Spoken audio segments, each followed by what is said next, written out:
राम के भाई भरत, जिन पर सबसे कम चर्चा होती है, सबसे कम भरत पर बोला गया है। लक्ष्मण उनके साथ 24 घंटे रहते हैं। शत्रुघ्न पर तो कम ही बोला गया है, भरत पर सबसे कम बोला गया है। सरस्वती ने देवताओं के कहने पर मंथरा की बुद्धि फेर दी। सरस्वती ने देवताओं के कहने पर कैकेयी की बुद्धि फेर दी। लेकिन जब भरत ने कहा कि मैं भैया को वापस लेने जा रहा हूं, तो देवताओं में खलबली मच गई। बोले यार अभी तो गया है ये, और इसको लेने ही चल दिया,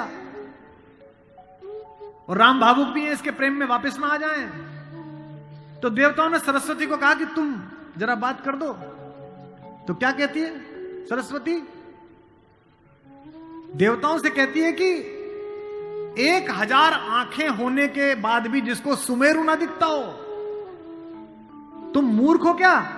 मोसो कहत भरत मति फेरी, मुझसे कहते हो भरत की मति फेर दूं? दुनिया में किसी की भी बुद्धि भ्रष्ट कर सकती हूं, भरत की बुद्धि भ्रष्ट नहीं होती मेरे करने से।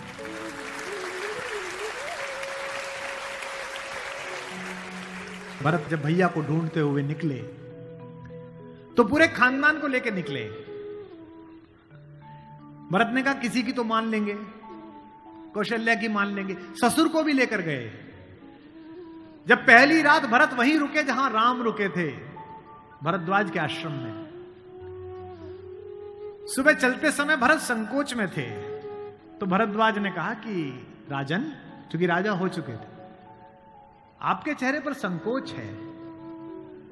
तो भरत ने डरते हुए कहा कि महर्षि मैं डरा हुआ हूं, मेरी मां ने इतनी बदतमीजी की बात कर दी, मैं बाहर था। भरत को नहीं बताया गया था कि पिता दिवंगत हो गए, पता है आपको ये बात नहीं? भरत को संदेश भेजा गया था तो उसमें यह नहीं कहा गया था कि पिता एक्सपायर कर गए, यह कहा गया था कोई इमरजेंसी है, घर आओ। अयोध्या के बाहर नंदीग्राम में इनके पूर्वजों का एक मंदिर था, जहां इनके पूर्वजों की प्रतिमाएं लगी हुई थी। मानधाता की, दिलीप की, रघु की, अज की, नहुष की। वहां भरत रास्ते में रुके अपनी सेना के साथ पूजन करने के लिए, कि पूर्वजों का पूजन कर लो, पुरखों का। पुरोहित ने हाथ में थाली दी, तो पहले इसका पूजन प्रथु, जो सबसे पहले जिनके कारण ये पृथ्वी कहलाती है, इनके घर के, फिर मानधाता का, फिर राजा बलि का जिन्होंने अपना मांस दे दिया था, रंतिदेव का। पूजन करते करते अज, रघु, दिलीप तक आए, और जैसे ही उन्होंने अगली मूर्ति देखी तो देखी पिताजी की मूर्ति। तेज तो थे ही, उन्होंने पुरोहित की तरफ देखा कि ये क्या? पुरोहित की आंख में आंसू, उसने कहा कि महाराज नहीं रहे, और भरत के हाथ से थाली छूट गई। भरत ने कहा मुझे किसी ने बताया क्यों नहीं कि पिताजी दिवंगत हो गए, क्या हुआ था? बोले राम को वनवास मिल गया। भैया को वनवास क्यों मिल गया? आपकी मां ने मांग लिया। भरत घोड़ा दौड़ाते हुए अयोध्या तक पहुंचे, रोते हुए। सोच के देखिए, भरत जैसा भाई, भ्रातृत्व में राम किसी का उदाहरण नहीं देते, लक्ष्मण का भी नहीं देते।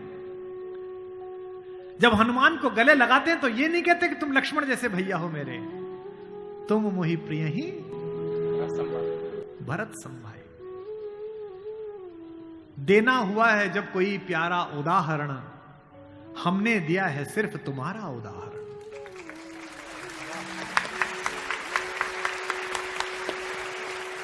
कि भरद्वाज से भरत ने पूछा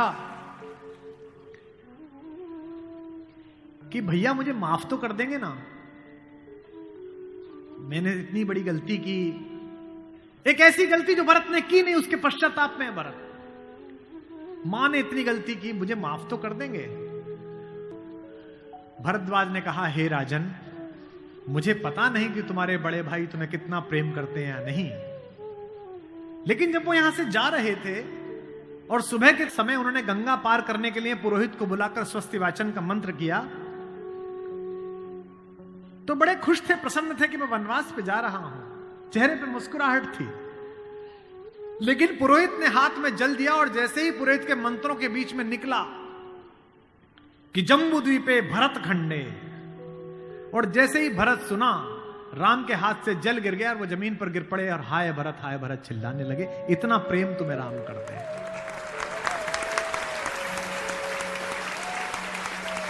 राम करुणा से भरे हुए हैं, इसीलिए करुणा निधि है।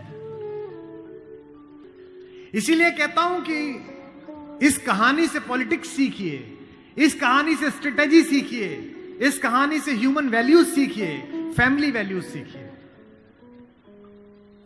और जो राजनीति में लोग काम करते हैं उनसे भी अनुरोध है कि सदा जनता की भावनाएं ही सत्य नहीं होती।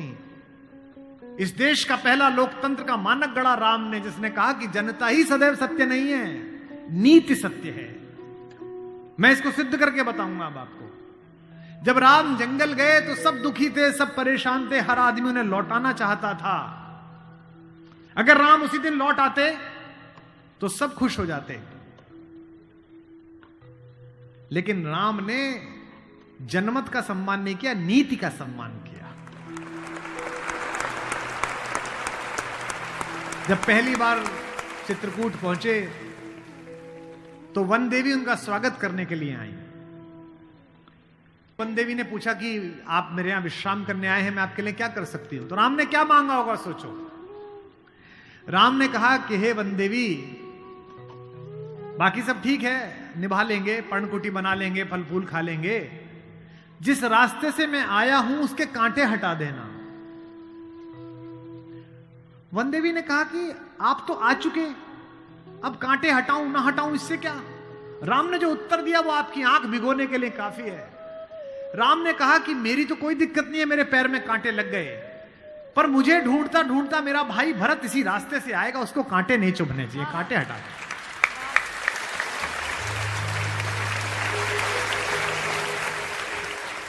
तो वन देवी को जिज्ञासा हुई। वन देवी ने कहा कि यथाज्ञा पयति महाराज, हे महाराज, आपने जो आज्ञा दी मैं कर दूंगी। एक छोटी सी मेरी जिज्ञासा है, क्या अयोध्या का राजा, अयोध्या की चतुरंगिणी सेनाओं का सेनापति, दशरथ का पुत्र, राम का छोटा भाई भरत इतना नाजुक है कि रास्ते में चलेगा तो उसके कांटे चुभ जाएंगे? राम ने कहा नहीं, वो तो वज्र के समान है, उसकी छाती से टूटकर तो इंद्र का वज्र टूट जाता है, ये कांटे उसे परेशान नहीं करेंगे।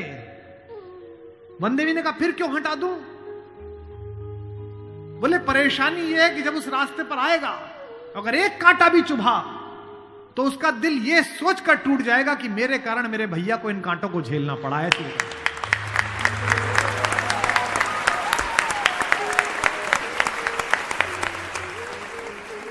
बिना चप्पलों के भरत चले, और जब चले तो भाई मृदु भूमि सकुच मन मन ही, भूमि भी संकोच से भर गई।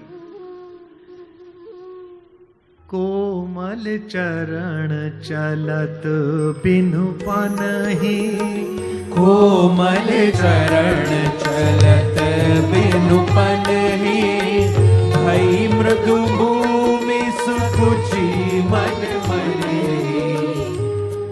इसका मतलब यह है कि भगवान स्वयं कष्ट सह सकते हैं, पर जो उन्हें प्रेम करता है वो कष्ट सहे, ये उन्हें स्वीकार नहीं।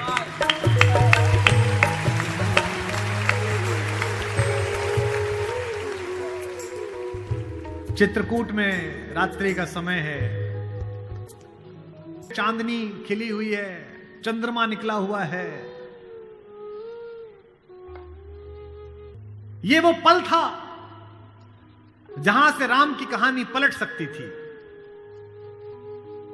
अगर दशरथ के अंधेरे कक्ष का एक निर्णय राम को इस जंगल तक लाया है मित्रों, तो आज इस पूर्णमासी के चांद के नीचे का राम का एक निर्णय राम को वापस अयोध्या ले जा सकता है या लंका ले जा सकता है। ये वो रात थी।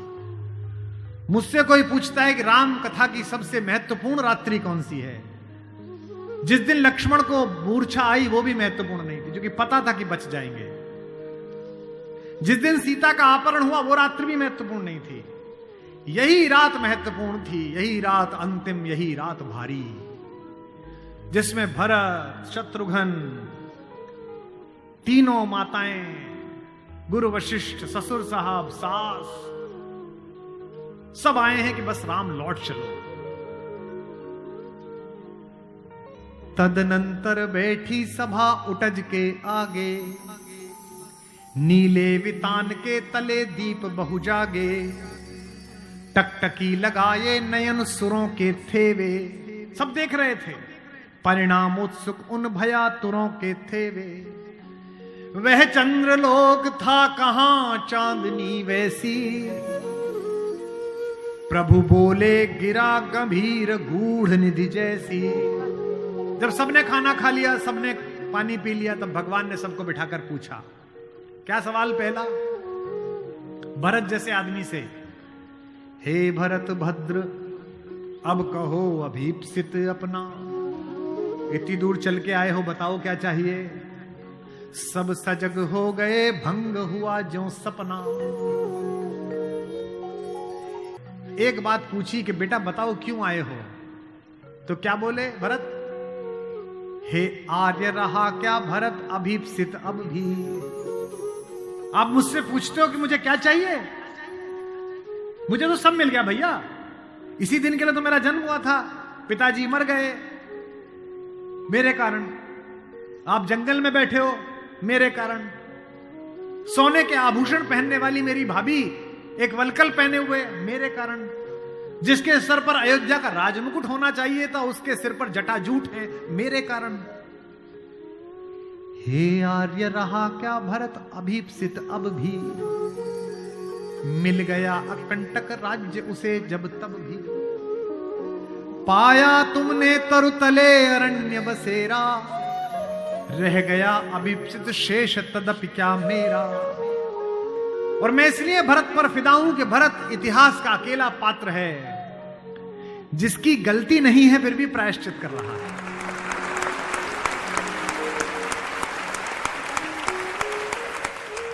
भरत अकेले हैं जिनकी कोई गलती नहीं है, उनकी मां की गलती है और वो प्रायश्चित कर रहे हैं।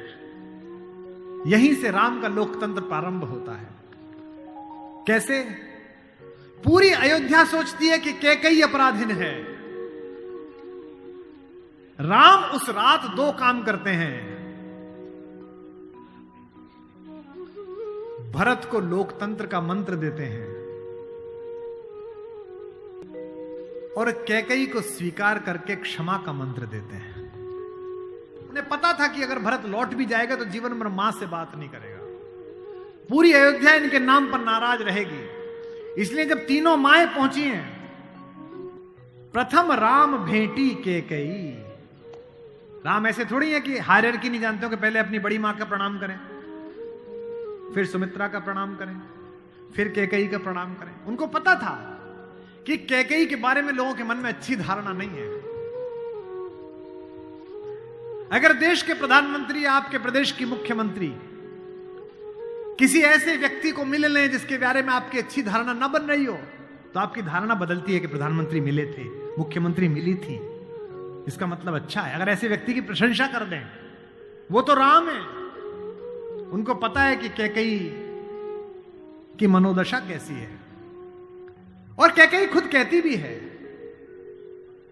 कहती है बेटे मुझसे जो अपराध हुआ है वो किसी से नहीं हुआ है। कहते आते थे अभी सभी नरदेही, माता न कुमाता पुत्र को पुत्र भले ही। पर हाय आज यह सुने विरुद्ध विधाता, है पुत्र पुत्र ही बनी कुमाता माता। क्या कहती हैं? युग युग तक चलती रहे कठोर कहानी, थी रघुकुल में भी एक अभागिन रानी। थूके मुझ पर त्रैलोक्य भले ही थूके, जो कोई कह सके कहे क्यों चूके। लेकिन एक बात मांगती हूं राम तेरे दरबार में, छीने न भरत का किंतु मातृपद मुझसे। रे राम दुहाई करूं और क्या तुझसे।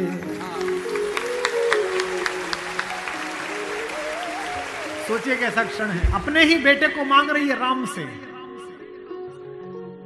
कैकेयी अपने बेटे के लिए कह रही है कि राम तू सबको सब देता है बेटा, मुझे सिर्फ इतना दे दे, मुझे रानी मत रहने दे, जंगल में रख ले, भरत की मां बनी रहूं बस। इसी के लिए तो सब किया था। राम ने क्या कहा? हे अम्ब, ओ मेरी मां, हे अम्ब तुम्हारा राम जानता है सब। इस कारण वह कुछ खेद मानता है कब।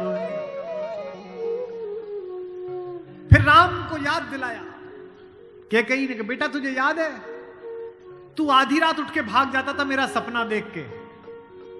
कौशल्या से कहता कि मां मैंने छोटी मां का सपना देखा है, मुझे छोटी मां के पास छोड़ के आओ।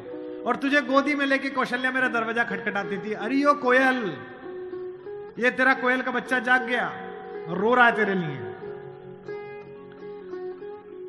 होने पर बहुधा अर्धरात्रि अंधेरी, होने पर बहुधा अर्धरात्रि अंधेरी, जी जी आकर करती पुकार थी मेरी। लो कुहुकुनी, ओ कोयल, लो कुहुकुनी तेरा कुहुक राम यह जागा। लो कुहुकुनी अपना कुहुक राम यह जागा। निज मंझली मां का स्वप्न देख उठ भागा। होने पर बहुधा अर्धरात्रि अंधेरी,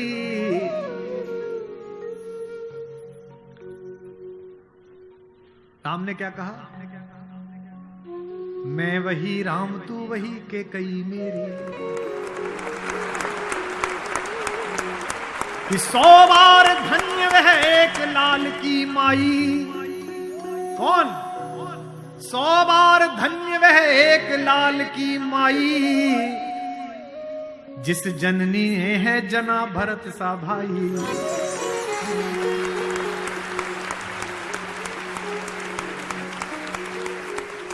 पागल सी प्रभु के साथ सभा चिल्लाई। 100 बार धन्य वह एक लाल की माई। 100 बार धन्य वह एक लाल की माई। 100 बार धन्य। कौशल्या से लेकर जनक तक सबका बहुमत राम को लौटाने का था, लेकिन राम नीति के साथ रहे। जनमत की उपेक्षा नहीं है। भरत जैसा भाई पाना, लक्ष्मण जैसा भाई पाना, कैसे कैसे चरित्र है भाई। एक भरत की पत्नी है मांडवी, उनका जिक्र नहीं होता। एक हमारी मां और है उर्मिला, उसका जिक्र नहीं होता। उर्मिला का कलेजा देखिए, मांडवी का कलेजा देखिए। जिस दिन लौटने के बाद भरत ने राज्य संभाल लिया, भाई की पादुकाएं रखकर सिंहासन पर, कौशल्या जाग रही थी। उन्होंने देखा कि ऊपर कोई घूम रहा है, कोई छाया घूम रही है महल में, अंतःपुर में। तो वो ऊपर गई तो देखा मांडवी घूम रही थी, भरत की पत्नी। तो कौशल्या ने पूछा कि बेटा तू सोई नहीं? उसने कहा हां मां मैं अभी जाग रही हूं। भरत सो गया होगा बेटा, तो उसके कक्ष में चली जा। तो कौशल्या से मांडवी ने कहा कि मां वो तो है ही नहीं यहां, कहां गया? बोले उन्होंने कहा कि भैया जब तक जमीन पे सोएंगे, भैया जब तक जंगल में रहेंगे, मैं महल में नहीं रहूंगा। वो अयोध्या के बाहर जो नंदीग्राम दिखता है ना, वहां दूर, वहां उन्होंने कुटिया बना ली है, प्राइम मिनिस्टर ऑफिस वहीं बना लिया, वहीं फाइल मंगाते हैं। तुझे नहीं ले गया?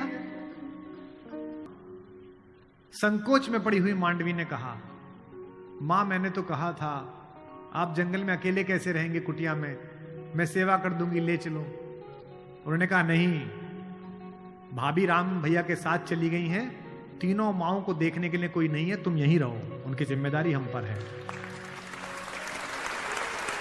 कौशल्या ने कहा कि बेटा सो जा। बोले मां वो उनकी कुटिया दिख रही है, उसमें अभी दीपक जला हुआ है, यानी कि वो अभी काम कर रहे हैं। एक बार वो दीपक मंगल हो जाए, अंधकार हो जाए तो मैं भी जाकर सो जाऊंगी, ऐसी मान।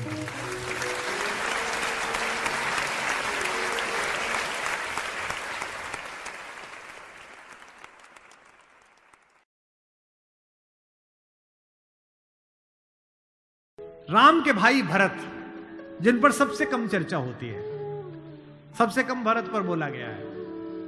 लक्ष्मण उनके साथ 24 घंटे रहते हैं। शत्रुघ्न पर तो कम ही बोला गया है, भरत पर सबसे कम बोला गया है। सरस्वती ने देवताओं के कहने पर मंथरा की बुद्धि फेर दी। सरस्वती ने देवताओं के कहने पर कैकेयी की बुद्धि फेर दी। लेकिन जब भरत ने कहा कि मैं भैया को वापस लेने जा रहा हूं, तो देवताओं में खलबली मच गई। बोले यार अभी तो गया है ये, और इसको लेने ही चल दिया, और राम भावुक भी है, इसके प्रेम में वापस ना आ जाएं। तो देवताओं ने सरस्वती को कहा कि तुम जरा बात कर दो। तो क्या कहती है सरस्वती? देवताओं से कहती है कि 1000 आंखें होने के बाद भी जिसको सुमेरु ना दिखता हो, तुम मूर्ख हो क्या?